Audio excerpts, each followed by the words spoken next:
दोनों जैसे and will combine तो एक्सप्रेशन टू एक्सप्रेशन का रिजल्ट है उनको एक दूसरे के साथ में मैच कर रहा है वहां पे दोनों की वैल्यूज क्या रिटर्न करेगी वहां पे उसके बेसिस पे रिजल्ट ए और बी दैट मींस ए और बी मींस ए अगर ट्रू है बी अगर फॉल्स है तो result will be true. In case of and A and B तो अगर दोनों में से ए और बी में से कोई भी फॉल्स वैल्यू है वहां पे रिजल्ट जीरो है वहां पे then result will be false.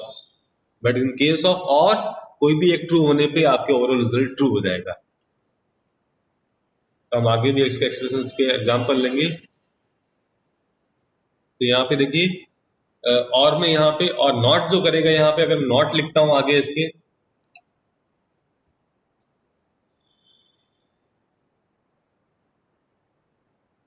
तो नॉट जो है पहले वाला रिजल्ट जो फॉल्स था उसको अब ट्रू कर देगा।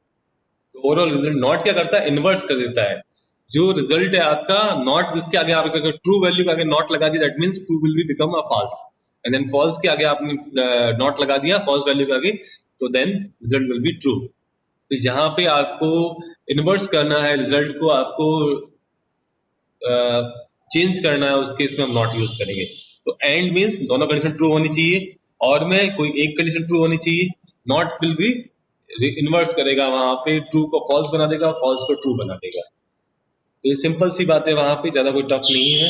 अब नेक्स्ट जो टॉपिक है यहाँ पे देखते हैं ऑपरेटर्स में membership operator. The membership operator in Python are used to indicate used to validate whether a value is found within a sequence such as string list or tuples. ये हम list पढ़ने वाले आगे यहाँ पे। तो ये ऑपरेटर जो है इन और नॉट इन हमने यूज किया था वहां पे एसक्यूएल के अंदर। तो इन अ लिस्ट दैट मींस ये क्या इस लिस्ट में एग्जिस्ट कर रहे हैं या नहीं कर रहे हैं अगर कर रहे हैं या नॉट इन अ लिस्ट तो उसके लिए हम यूज करते हैं जैसे मैं यहाँ पे एक सीक्वेंस ऑफ वैल्यू ले लेता हूँ। तो मैं यहाँ पे एक नया फाइल बनाता हूँ सेव करता हूँ इसको save as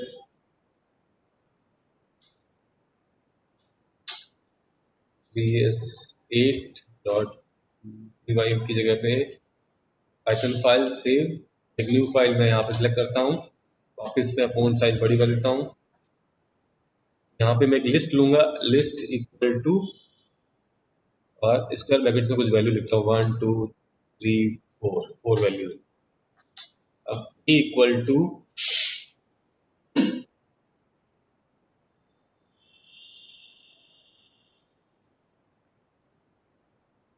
b equal to a in list और प्रिंट b।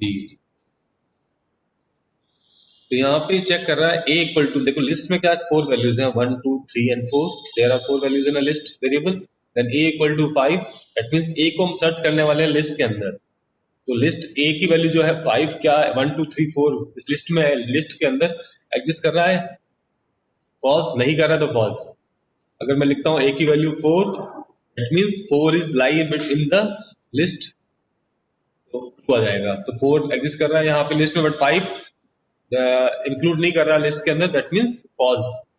तो यही लिखेंगे हम यहाँ पे not in list not in लिखाता हूँ मैं वहां पे और 5 लिख देता हूँ तो not in 5 is not in list 1 2 3 4 value ही है वहां पे और 5 not in list that means true. अगर मैं 4 लिखता हूँ 4 in not in list but 4 list में है तो फॉल्स आ जाएगा वहां पे।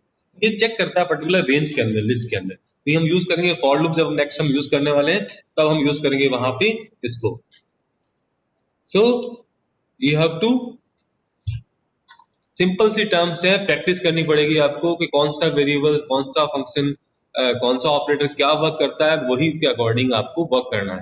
दैट मींस उसका मीनिंग पता होना चाहिए कि ये चीज कैसे वर्क करेगी। तो ये सब चीजें आपके जो ऑपरेटर्स है सारे आगे यूज आएंगे प्रोग्राम्स बनाएंगे हम लोग तो नेक्स्ट जो भी प्रोग्राम्स बनाएंगे उनमें आपके यूज आएगा। तो उसको वापस सेव करते हैं तो सेव सब कुछ करना क्योंकि आपको काम आएगा वहां पे प्रैक्टिकल फाइल बनाओगे। ये सारी फाइल्स भी अपलोड करूंगा मैं वहां पे after time। so next जो हम चलते हैं यहाँ पे आइडेंटिटी ऑपरेटर। तो identity operators in Python compare memory location of two objects. अब दो वेरिएबल्स की मेमोरी लोकेशन चेक करते हैं वहां पे इस ऑपरेटर जो है आइडेंटिटी ऑपरेटर है यहाँ पे इस चेक करता है दोनों की लोकेशन क्या सेम है या नहीं है। तो हम चेक करते हैं वहां पे प्रोग्राम के थ्रू क्या इज ऑपरेटर और इज नॉट ऑपरेटर क्या करते हैं वहां पे कि दो वेरिएबल लिए मैंने ए और बी, उनमें जो वैल्यू स्टोर कर रहा हूँ क्या वो वैल्यू जो है सेम मेमोरी में जो सेम एड्रेस है, मेमोरी में जो सेम स्पेस है वहीं पे दोनों स्टोर्ड है या नहीं है। तो हम चेक करते हैं वहां पे, एक नया प्रोग्राम बनाता हूँ, control N, control plus plus plus, A equal to 34, B equal to 34 और फिर लिखता हूँ C equal to A is B और प्रिंट करता हूँ सी की वैल्यू। तो इज ऑपरेटर यहाँ पे आइडेंटिटी ऑपरेटर है। आइडेंटिटी मींस दोनों की मेमोरी लोकेशन को चेक करता है, वैल्यू को चेक नहीं कर रहा है, दोनों की वैल्यू सेम है, क्या दोनों की मेमोरी लोकेशन भी सेम है या नहीं है, तो वो हमें चेक करना है यूजिंग दिस। हम रन करते हैं वहां पे और ट्रू रिजल्ट आया, दैट मींस ए और बी की वैल्यू जो है लोकेशन जो है सेम है वहां पे, तो मेमोरी लोकेशन सेम है, दैट मींस हमें चेक करना है यूजिंग, तो मैं चेक करता हूँ ए की मेमोरी लोकेशन क्या है, यूजिंग आईडी फंक्शन, आईडी के अंदर ए लिखूंगा तो मेरे पास ए की मेमोरी लोकेशन आ जाएगी और आईडी के अंदर प्रिंट करूंगा वापस, आईडी के अंदर बी लिखता हूँ, क्या वो दोनों सेम प्रिंट करता है, तो अगर चेक करते हैं हम यहाँ पे, देखिए दोनों की आईडी, अगर मैं आईडी फंक्शन क्या करता है, that will print address of variable, variable क्या मेमोरी में किस लोकेशन पे है तो लोकेशन का एड्रेस आ गया, तो हम चेक कर रहे हैं ए का एड्रेस और बी का एड्रेस, दोनों की वैल्यू सेम है। तो यहाँ पे पाइथन में क्या होता है, जनरली वैल्यू बेस्ड एड्रेसिंग होती है, तो आपके 34 को दोनों ही सेम वैल्यू को रिप्रेजेंट कर रहे हैं, वहां पे 34 ए भी 34 को रिप्रेजेंट कर रहा है, बी भी 34, दैट मींस दोनों ही सेम मेमोरी लोकेशन को पॉइंट कर रहे हैं।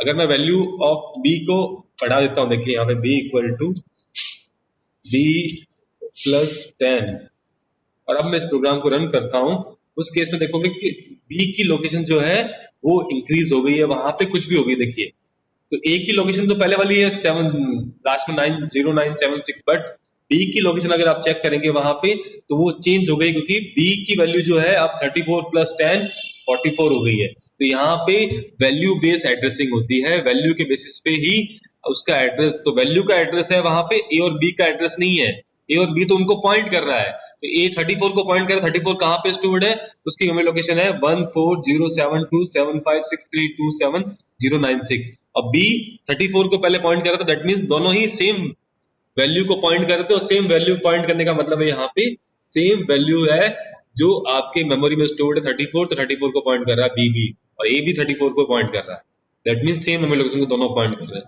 बट अगर जैसे मैं वैल्यू अपडेट करता हूं तो अब बी जो है एक नई वैल्यू है 44, जो जहां पे कहीं पे भी स्टोर्ड है उसका मेमोरी लोकेशन पे उसका 1296 से पीछे उसको स्टोर कर रहा है, वो उसको पॉइंट कर रहा है।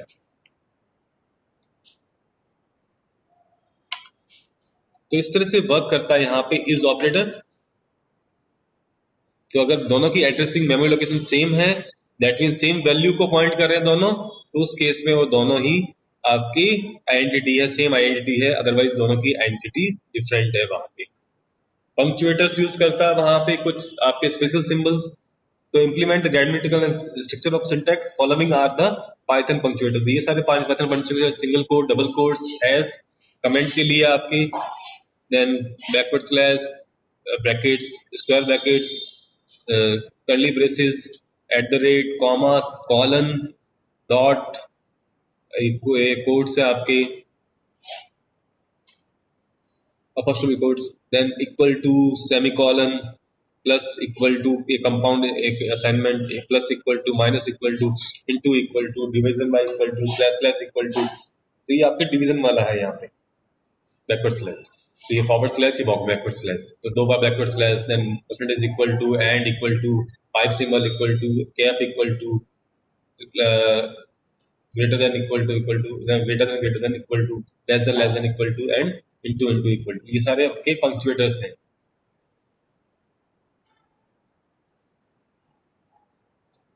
अब that means structure of a Python program, first comment, hash means comment, that will be not, that structure या that statement is not executed by Python compiler or interpreter, तो उस केस में हम यूज करते हैं वहां पे फंक्शन डेफिनेशन, तो हैश लिखा वहां पे, हैश के बाद में कमेंट्स होते हैं जिसको वो एग्जीक्यूट नहीं करता है, प्रोग्राम को एग्जीक्यूट करते समय इग्नोर कर देता है, देन आता है आपके फंक्शन, और फंक्शन में देखिए यहाँ पे डेफ से फंक्शन का नेम तो कोई वेरिएबल में पास कर रहा हूँ तो वो, अदरवाइज हम कॉलन। तो फंक्शन है यहाँ पे पर्टिकुलर फंक्शन हम आगे बनाएंगे तो मैं आपको बताऊंगा फंक्शन का क्या यूज है। हम अभी नॉर्मल स्टेटमेंट दे रहे हैं वहाँ पे =20 calling proper and then function को यूज किया। तो Python program contain the following component expression statements comments function block and identification. तो फर्स्ट इज एक्सप्रेशन। एक्सप्रेशन जो भी है आपका मैथमेटिकल एक्सप्रेशन हो सकता है, लॉजिकल एक्सप्रेशन हो सकता है, which is related and produce result. Example 20 + 4 divide by 4, 20 + 4 is 24, 24 divide by 4 is 6। तो ये एक्सप्रेशन है वहां पे a + b इंटू c, या फिर कल हमने प्रोग्राम बनाया था simple letter p into r into t upon 100, that is the expression. Then statement instruction that does something. a = 20 that means a की जो वैल्यू है वो a जो है वो 20 वैल्यू को 20 जहां पे भी स्टोर है उसको पॉइंट कर रहा है। प्रिंट क्या कर रहा है कि जो भी जिसके डबल कोट्स में लिखा हुआ है उसको प्रिंट कर रहा है। तो स्टेटमेंट्स कौन से हैं जो कुछ ना कुछ आपके इंस्ट्रक्शन दैट डज समथिंग, कुछ काम कर रहे हैं वहां पे, कुछ परफॉर्म कर रहे हैं, तो वो है statements. Comments which is readable for programmer but ignored by Python interpreter. That means which is readable by for programmer. अब कोई प्रोग्राम में कमेंट लिखता है तो वो प्रोग्रामर जो प्रोग्राम बना रहा है तो उसके लिए रीडेबल है वहां पे। दैट मींस वो देख सकता है प्रोग्राम को ओपन करके कि ये प्रोग्राम का ब्लॉक क्या है, ये किसको रिप्रेजेंट कर रहा है, दूसरा ब्लॉक किसको रिप्रेजेंट कर रहा है, तीसरा ब्लॉक किसको रिप्रेजेंट कर रहा है। देन तो कमेंट्स आपके सिंगल लाइन कमेंट जो है हैश से इंक्लूड करते हैं, और मल्टी लाइन के लिए हम डबल को देखो इमीडिएट कोट्स देखो यूज कर रहा है वो। Write multiple line beginning with hash sign और use triple quoted multiple line. तो ट्रिपल कोटेड सेमीकोलन यूज कर सकते हैं, डबल कोट्स में ट्रिपल सेमीकोलन यूज कर सकते हैं।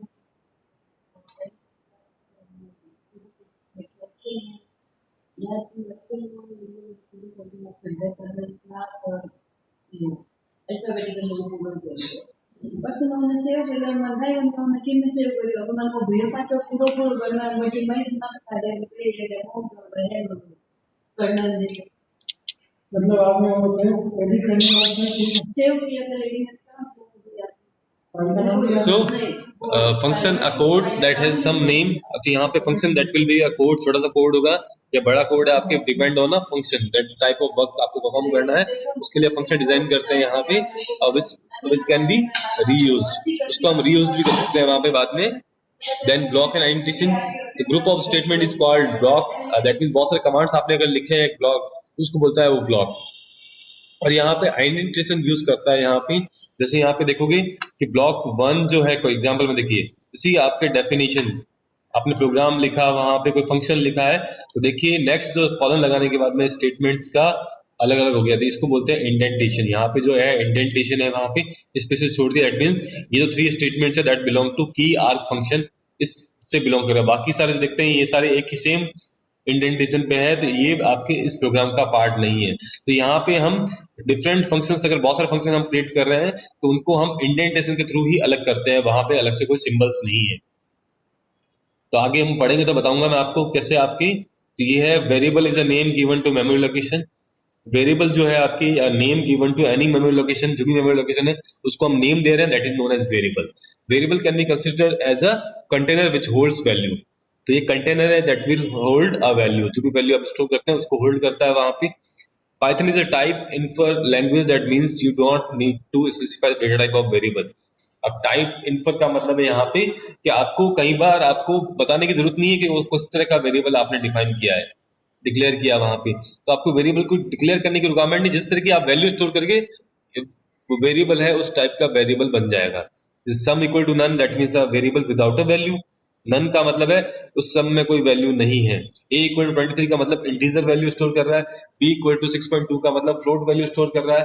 और सम = a + b है, दैट मींस a + b का जो भी रिजल्ट आएगा वहां पे वो सम फ्लोटिंग वैल्यू बन जाएगा, तो फ्लोटिंग वैल्यू स्टोर कर लेगा। तो अब मैं बता देता हूँ आपको। तो यहाँ पे वेरिएबल्स को वैल्यू असाइन करने के लिए इक्वल टू यूज करते हैं, that mean assignment operator use कर रहे हैं। जैसे मैं यहाँ पे बताता हूँ आपको, एक नया प्रोग्राम बनाया था, कंट्रोल एस करता हूँ उसको VS10, और इसको जनरली आपको ध्यान रखना है एनाकोंडा यूज कर रहे हो तो वहाँ पे कंट्रोल एंड न्यू फाइल देखिए यहाँ पे मैं लिखता हूँ सम, a प्लस बी का सम करना, sum equal to none, no E. Sum के बाद में a इक्वल टू कोई वैल्यू डालनी है, जैसे 445, दैट मीन्स इंटीजर वैल्यू डाल रहा हूँ, equal to 45.34, that means float value ले ली। अब c equal to a, sum equal to a plus B और प्रिंट सम। अब देखिए यहाँ पे सम की जो वैल्यू है यहाँ पे दैट डिपेंड्स ऑन, सम की अभी तक मेरे पास वैल्यू नहीं, जब तक a प्लस बी नहीं होगा तो सम की वैल्यू नहीं आएगी वहां पे। तो sum equal to none, that means sum की अभी तक मेरे पास कोई वैल्यू नहीं है। तो उस केस में अगर वेरिएबल आपको डिफाइन करना है तो you have to write sum equal to none, a equal to none, that means you don't have any value, उसके पास कोई वैल्यू नहीं है। फिर a equal to 45, that means a is a variable जिसकी डेटा टाइप है आपके integer हो गया। तो बाय डिफॉल्ट अगर आपने डॉट नहीं लगाया डेसिमल पॉइंट, देन वो इंटीजर वैल्यू स्टोर कर रहा है। अगर डॉट डेसिमल पॉइंट लगा दिया, उसके बाद डिजिट्स हैं, then b will be a float value. अब a प्लस b दोनों में से अगर एक फ्लोट वैल्यू है तो आपका ओवरऑल रिजल्ट जो है 45 प्लस 45.34 बिकम 90.34। तो सम का डेटा टाइप क्या पहले नन था, दैट मीन्स कोई डेटा टाइप उसको असाइन नहीं था, पता नहीं था हमें किस तरह की वैल्यू उसमें स्टोर होने वाली है। अब सम की वैल्यू होगी a प्लस बी, और b की वैल्यू जो है फ्लोट वैल्यू है, a की वैल्यू भी इंटीजर वैल्यू है, integer plus float become result will B float. तो फ्लोट रिजल्ट आ गया वहां पे, तो सम की जो वैल्यू होगी वो फ्लोटिंग वैल्यू होगी, तो वहां पे सम का डेटा टाइप हो गया फ्लोट।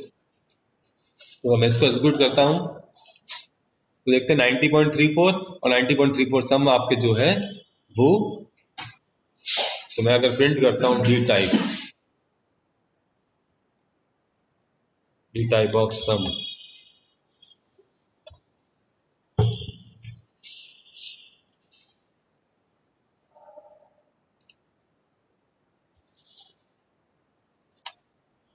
देखिए सम का डेटा टाइप बन गया फ्लोट। पहले अगर मैं यहाँ पे लगाता हूँ sum print D type equal to type और उसमें लिखता हूँ सम, वो रिप्रेजेंट करेगा पहले वाला तो पहले वाला नन टाइप है, और दूसरे वाले में देखिए फ्लोट वैल्यू स्टोर कर 90.34, तो फ्लोट बन गया। अब a के नीचे लिखता हूं मैं यहाँ पे, तो टाइप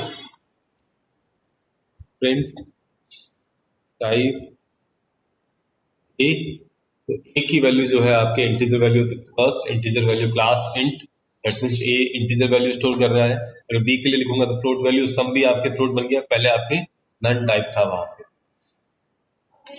हाँ भाई जी पैसे ले लो।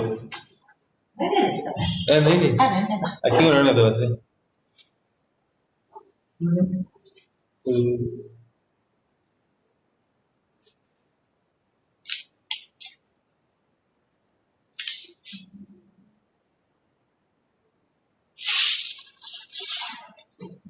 बहुत मुश्किल हो रही हिंदी में तो वाच्यन पद इंग्लिश में लिखना भारी पड़ेगा, हिंदी वाला ट्रांसलेट करने में प्रॉब्लम होता है। 40 दिन मैंने दे दी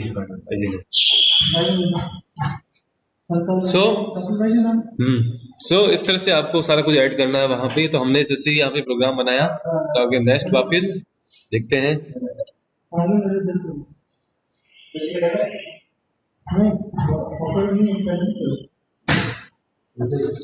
अब देखो local variable and global variable हम बाद में डिस्कस करेंगे, अभी नहीं करने वाले।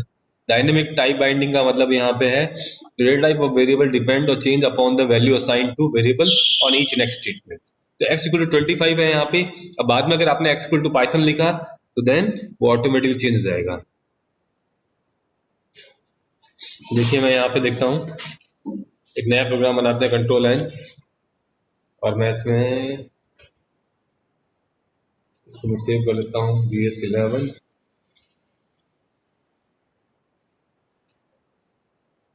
सारे प्रोग्राम मैं अपलोड कर दूंगा वहां पे। तो पहले a इक्वल टू 56 लेता हूँ और फिर प्रिंट करता हूँ 56 a की value, then a equal to, अब नेक्स्ट में कुछ स्ट्रिंग ले लेता हूँ, कोई भी राहुल नाम लिखता हूँ वहां पे नेम, देन प्रिंट करवाता हूँ a। तो यहाँ पे क्या होगा, पाइथन के अंदर जो है आपके पहले a की वैल्यू 56 थी, बाद में आपके a की वैल्यू राहुल हो गई वहां पे। तो यहाँ पे पाइथन में जो है किस तरह की वैल्यू आप देते हो उसके बेसिस पे ही उसका डेटा टाइप डिफाइन हो जाता है।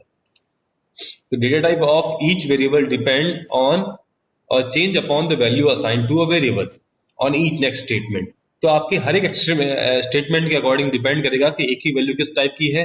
पहले इंटीजर थी, बाद में अब स्ट्रिंग हो गई, वहां पे बाद में फ्लोट हो गई, फिर वापस से स्ट्रिंग हो गई।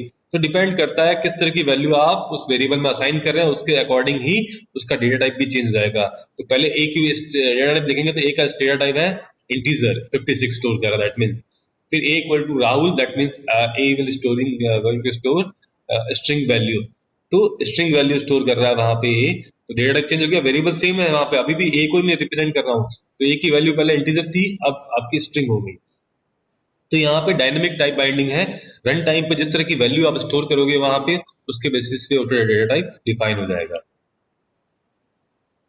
फिर इनपुट आउटपुट फंक्शन हमने प्रिंट फंक्शन पढ़ा था, वहां पे प्रिंट फंक्शन के थ्रू हम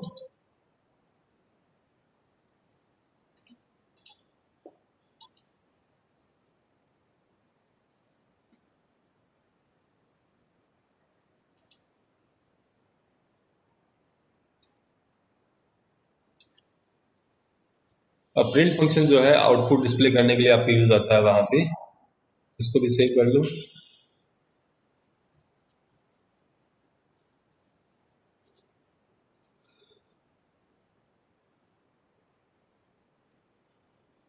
देखिए यहाँ पे पहले computer comma science, that mean there will be no space. देखिए इनवर्टेड कोर्स की प्रॉब्लम है।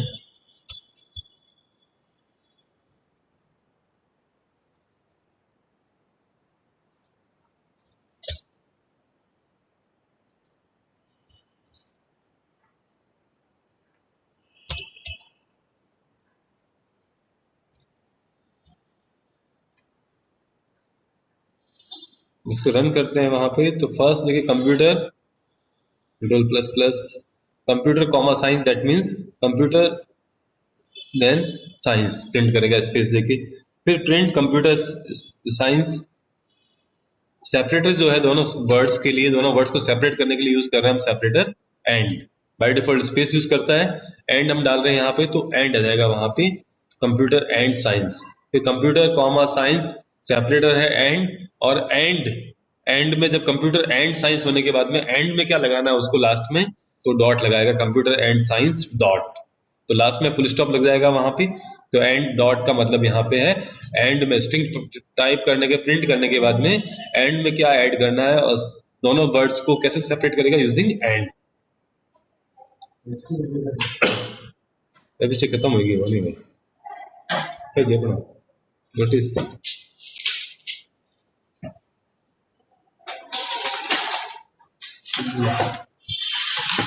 देखो। सो ये आपको ध्यान रखना है कैसे करना है, प्रैक्टिस करेंगे आप तो देन आ जाएगा। अब कल से हम यूज करेंगे वहां पे रिवीजन करेंगे, फर्स्ट माई स्कूल का और वेडनेसडे को आपका उसका माई स्कूल का टेस्ट होगा। देन नेक्स्ट फ्राइडे को हम रिवीजन करेंगे वहां पे कंप्यूटर साइंस सिस्टम का, एंड देन उसका टेस्ट होगा आपके सैटरडे को। तो मॉक टेस्ट आपकी लाई ऑन है, कल हम करेंगे वहां पे, और देन एग्जाम होने के बाद में हम इसको कंटिन्यू करेंगे वहां पे पाइथन को। तो इसकी प्रैक्टिस करनी है पाइथन की आज आपको। देन आप हम रिवीजन करेंगे माई स्कूल का, कोई भी सारा कुछ है तो सबको रिवाइज करेंगे, एंड देन नेक्स्ट डे आपका एग्जाम होगा।